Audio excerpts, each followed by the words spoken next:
Now that is more like it. Holy smokes, Leaf fans. The Leafs go into Arizona. Sheldon Keefe in his Leafs and NHL debut as a head coach.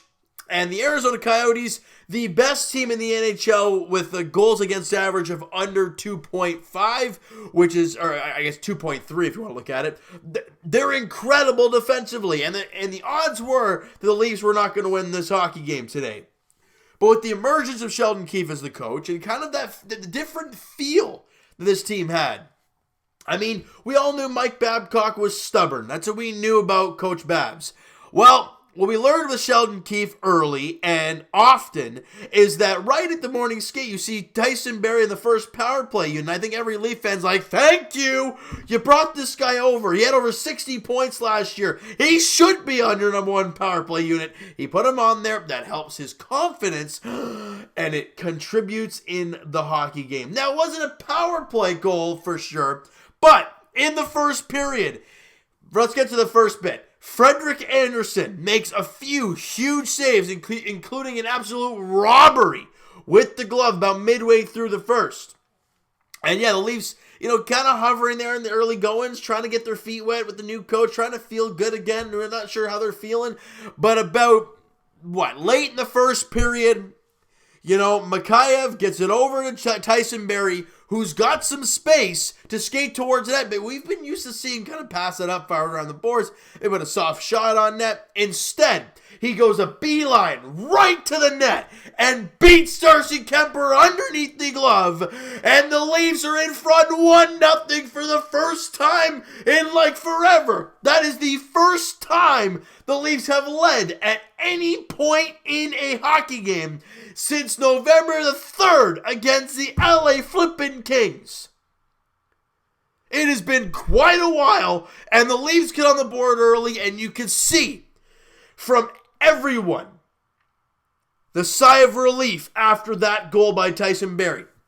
All right, Muzzin and Mikheyev have assists in the play. But you saw Tyson Barrie, right as it goes in, he's jacked up, right? First goal of the year. He's had a tough season. He feels more confident. The coach is like, here, bud, go ahead. You should be playing here. Have fun with it.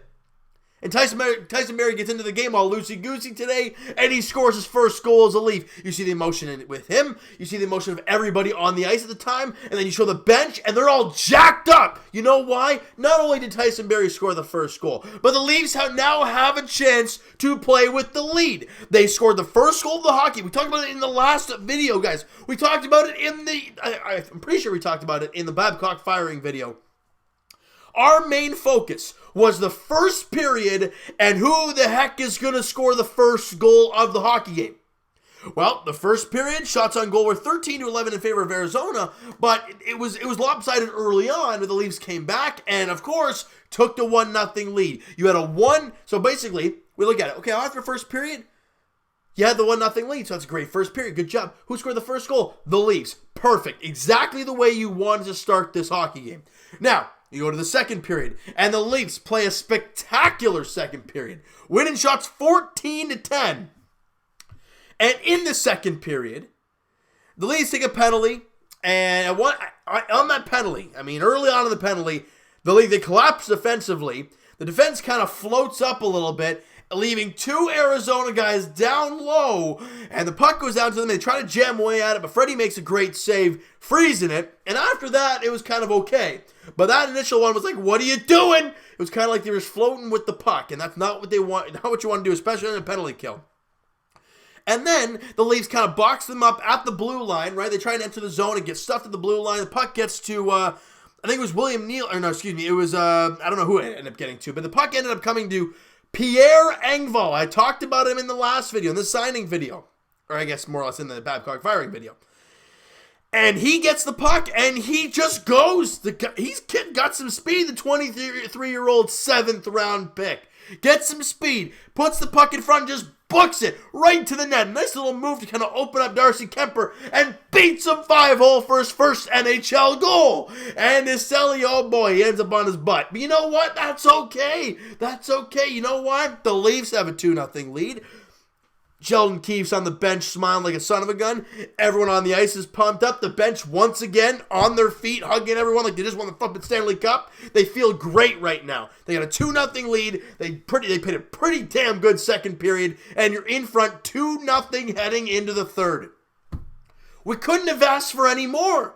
Well, I mean, yes, you could have. The Leafs could have buried a lot more, but they played a really, really good first two periods. Now, before I get into what happened in the third, Sheldon Keefe said in his, thing on Thursday, I think it was today, or maybe it was when he got hired. Anyways, guys, he said at some point in the last couple days that he was looking to come in and just kind of, when we don't have the puck, and this is the part that got me, because this is the thing I've been talking about for a long time, and I'm not taking credit for it, obviously, but what I heard was, and I don't know if I'm not going to say it's a direct quote because I don't know the exact quote of Sheldon Keefe, but what he did say was something along the lines of, when we don't have the puck, we're going to be hard on the puck to get the puck. And what I've been saying, and you guys can put two and two together if they sound somewhat similar, but in my eyes they do, but that could just be me. What I said was, you don't have to be physical. You don't have to fight. You don't have to hit hard. And Babcock tries to make this team play a little bit tougher than they actually can. That's what we felt, at least.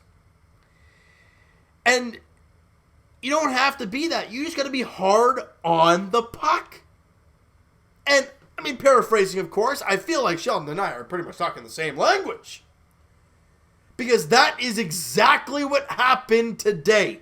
Jason Spezza, the third-line center, I could count at least three times. He made some really, really big defensive plays. One on Phil Kessel. There was another one where it was a pass across the point. Would have been a great opportunity, but he got a stick in the way, tipping the puck and ended up coming out of the zone. Great job by Spezza. I thought he had a great game, did Spezza. He didn't score a goal. I don't think he got any points, but I thought he was impressive. He was really, really impressive, was Jason Spezza in this one. And the Leafs just played really hard on the puck.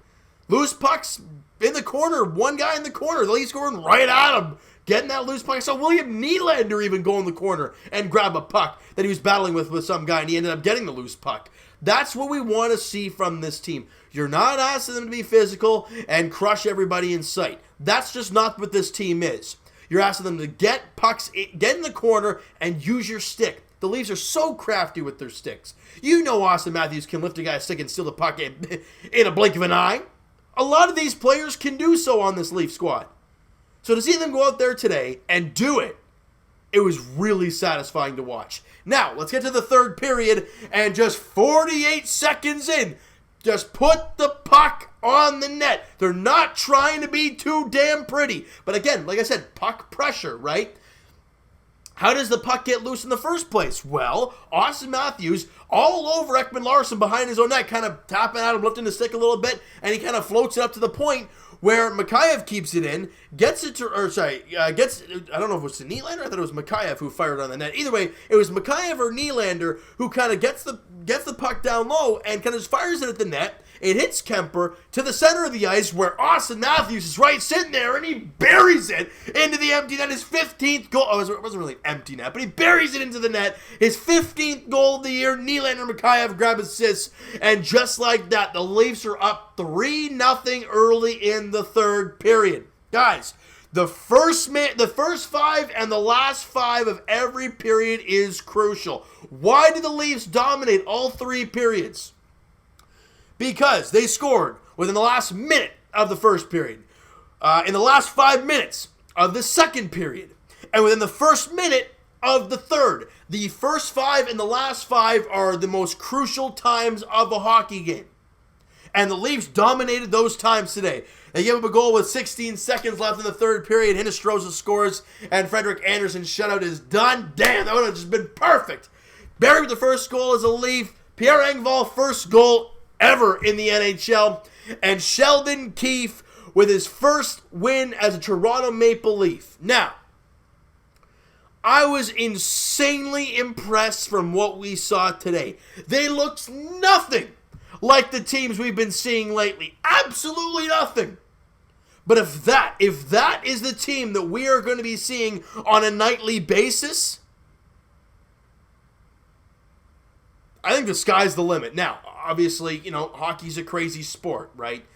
That the Leafs are one of the worst teams in the league, or they are the worst team, or one of the worst teams in the league in goals against. And Arizona is the best. Yet the Leafs scored 3, and they only scored 1. Speaking of the 1, Frederik Andersen was spectacular in this game. From minute 1 to about 16 seconds left, but even then he wasn't bad. It was a tough one. It was kind of bouncing puck around and ended up on the stick, and it just kind of sucked. But Frederik Andersen allowed the 1 goal on 31 shots. The Leafs didn't make him overworked. Only 31 shots against him. The Leafs won in shots 32-31. The special teams, again, that was going to be a big question mark because the Leafs 27th ranked penalty kill in the league. And Arizona goes 0 for 3 in the power play, so that's very good for the Leafs. Obviously, there were moments where the Leafs didn't play very good in the PK, but the Leafs, killed off all 3 penalties they got against them, and they scored a shorthanded goal. Pierre Engvall, you know why he was playing shorthanded? Because in the Marlies, Pierre Engvall, with Sheldon Keefe at the helm, played on the penalty kill. And he did today, and he scored a shorthanded goal. I'm telling you guys, it feels different. The Leafs played loose, they looked relaxed, and they looked like they were having a good time. They were smiling, they were enjoying each other out there. It was a lot of fun to watch, guys. And again, I'm not saying this is going to be like every single game because I don't really know what we're going to be getting from this team every single night. But what we saw on this night tonight is that the Leafs were awesome. From the first minute, well, maybe not the first minute, maybe about halfway through, from Frederik Andersen's glove save till the end of the hockey game, they were great. A couple of videos ago, I talked about them only playing 20 minutes. They played almost a full 60 today. They looked awesome from almost the entirety of this game. I was impressed with Matthews. And ladies and gentlemen, let's look at the minutes here for a second. Where's CC? He played almost 23 minutes. Now, hold on a second. Let's just cool off for a second here. Morgan Rielly played 21 and a half minutes. Interesting. He hasn't played a lot like that lately. Let me just check his numbers. Has he played a lot? I'm going to be pretty stupid otherwise. He played 24. Okay, never mind. He's been playing a lot of minutes as Morgan Rielly. But you look at, guys like Austin Matthews. Where is he here? Played over 17 minutes. These guys got the job done today. Maybe minutes weren't really a good thing to look at, but it's okay because the Leafs got the victory. They get back in the win column after losing 6 in a row. They haven't won a regulation game in forever. They finally do that. They win against a road team who's incredible defensively, and the Leafs did a really good job coming away with the victory there this evening. Now, the next test for the Buds is on Saturday as they're in Colorado in the Mile High City taking on the Avalanche. The Avalanche lost their last game. They've been kind of 5-5 over the last 10, kind of hovering there. And the Leafs get to revisit Nazem Kadri. They get to see him in Colorado. And as for Avalanche fans, they get to see Tyson Barrie and Alex Kerfoot. Barrie obviously spent his entirety of his career in Colorado. I think Kerfoot as well. So it's going to be a nice reunion for those guys. And for them, they want to beat their old team. So it's going to be interesting to see how that all plays out. But Philip Grubauer and Anderson are the expected starters in that game. The Leafs have some time after that with some time off. They play on the Saturday, then they don't play till the Wednesday. So they have some time to chill out and relax a bit. But they enjoyed tonight's victory, and I'm happy for the boys. But I want that game Saturday in Colorado. It's a 7 o'clock puck drop there in the Mile High City. All right, so you know what, guys? That is going to do it for this one. If you guys enjoyed this video and you guys enjoyed the hockey game there this evening, smack the like button to appreciate that. Hit the subscribe button if you guys have not already. Comment down below your thoughts on the game, your thoughts on the video, your thoughts on Sheldon Keefe so far, even though it's really, really hard to tell kind of, your feel on him. But what were your thoughts on the team today? I want to get everything you want to talk about when it comes to the Toronto Maple Leafs there this evening. Let me know in the comments below, guys. Go crazy. Twitter is down below for myself. Follow up, send me a DM, guys. Do all that great stuff. And I will talk to you guys Raptors edition as their next game, I think, is on Saturday, right? They're on Saturday as well. Yep, they are in Atlanta taking on the Hawks. 7:30 tip-off there in Atlanta as the Raptors look for their 3rd straight victory. And as the Atlanta Hawks are 4-10 on the year, and they're going to be playing a back-to-back. They play on Friday. You got to win that game in Atlanta. 7:30 tip-off there. All right, and as for the Leafs, as we've talked about, their next game is in Colorado On Saturday night, 7 o'clock puck drop. Look, you just beat a team that was 13-7. Now you got to face another team who is 13-7, as the Avalanche is. They're not playing tomorrow, so there's no back-to-backs for either team. Frederik Andersen, Philip Grubauer are the expected goaltenders in that game in the Mile High City. 7 o'clock puck drop. Thank you guys so much for listening and watching. Hope you guys enjoyed this video. Talk to you guys then.